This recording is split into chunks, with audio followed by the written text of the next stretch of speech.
মালিক রে,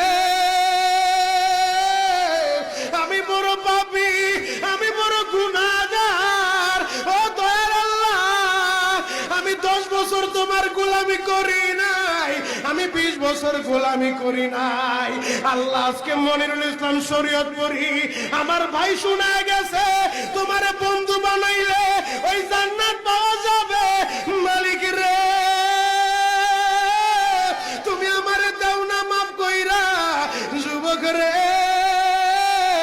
যদি কেউ আল্লাহরে বন্ধু বানাইতে পারে তার কোনো আর চিন্তা নাই, তার চিন্তার কারণ নাই গো বাবা। এ যুবক ভাইরা, দাড়ি পাকা বাবাজিরা, সবাই আমার দিকে একটা নজর তাকান। এই যে দেখেন আমি হাতের ভিতরে আহারের টিস্যু দিয়া কাফনের মতো একটা দৃশ্য বানায় ফেললাম। এমন একটা কাপড় আপনার শরীরে একদিন